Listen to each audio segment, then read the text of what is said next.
దివంగత మాజీ ముఖ్యమంత్రి వైఎస్ రాజశేఖర్ రెడ్డి గారి కుటుంబంలో విషాదం చోటు చేసుకుంది. వైఎస్ఆర్ సోదరుడు మాజీ మంత్రి వైఎస్ వివేకానంద రెడ్డి కన్నుమూశారు. ఆయనకు 68 సంవత్సరాలు. శుక్రవారం తెల్లవారుజామున గుండెపోటుతో పులివెందులలోనే తుది శ్వాసను విడిచారు.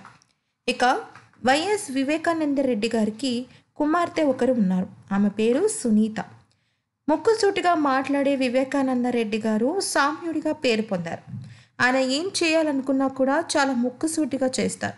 ఏదైనా చెప్పాలనుకున్నా కూడా చాలా సౌమ్యంగా మాట్లాడతారు. రాజకీయాల్లో వైఎస్ఆర్కు కుడిభుజంగా వ్యవహరిస్తూ అజాత శత్రువుగా పేరొందారు. ఇక వైఎస్ వివేకానంద రెడ్డి గారు కాంగ్రెస్లో చాలా సుదీర్ఘంగా పనిచేశారు.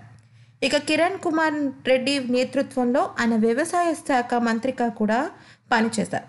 ఇక వైఎస్ వివేకానంద రెడ్డి గారు 1950 ఆగస్టు 8వ తారీఖున పులివెందులలోనే జన్మించారు.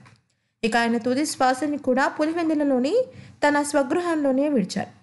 ఇక వైఎస్ఆర్కు వివేకానంద రెడ్డి చిన్న తమ్ముడు. తిరుపతిలోని ఎస్వి అగ్రికల్చరల్ యూనివర్సిటీలో డిగ్రీ చదివిన ఆయన 1989-94లలో ఎమ్మెల్యేగా గెలుపొందారు. ఇక 2009లో ఎమ్మెల్సీగా బాధ్యతలు చేపట్టి ఆయన వ్యవసాయ శాఖ మంత్రిగా కూడా చేశారు.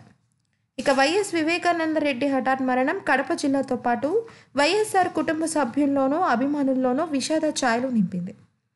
వైఎస్ వివేకానంద రెడ్డి మరణ వార్త తెలుసుకున్న వైఎస్ఆర్ కాంగ్రెస్ పార్టీ గౌరవ అధ్యక్షురాలు వైఎస్ విజయమ్మ హుటాహుటిన పులివెందుల బయలుదేరారు.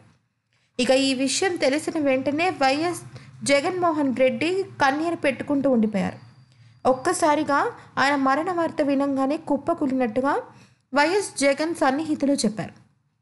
ఎందుకంటే వైఎస్ రాజశేఖర్ రెడ్డి గారు చనిపోయిన తర్వాత ఆ కుటుంబానికి పెద్ద దిక్కుగా చాలా ఏళ్ళు వైఎస్ వివేకానంద రెడ్డి వ్యవహరించారు. ఆ తర్వాత చిన్నపాటి కలహాలు వచ్చినప్పటికీ కూడా తిరిగి మళ్ళీ వైఎస్ఆర్సీపీలో జాయిన్ అయ్యి పార్టీ ప్రచారాల్లోనూ పార్టీ ముఖ్య కార్యకలాపాలలోనూ ఆయన ముఖ్య వ్యక్తిగా వెన్నెముకగా నిలిచారు.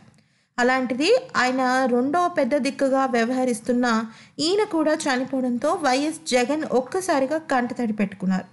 ఇక అంతేకాకుండా జగన్కి ఈ వార్త విని తట్టుకునే శక్తి రావాలి అంటూ వైఎస్ఆర్సీపీ శ్రేణులు బలంగా దేవుణ్ణి కోరుకుంటున్నారు.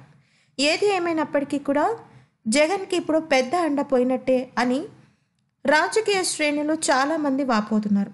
ఆయనకి ప్రగాఢ సంతాపాన్ని తెలియచేయడం కోసం ఎంతోమంది ప్రముఖులు పులివెందులో బయలుదేరారు. మీరు కూడా తెలియచేయాలనుకుంటే కామెంట్ రూపంలో తెలియజేయండి.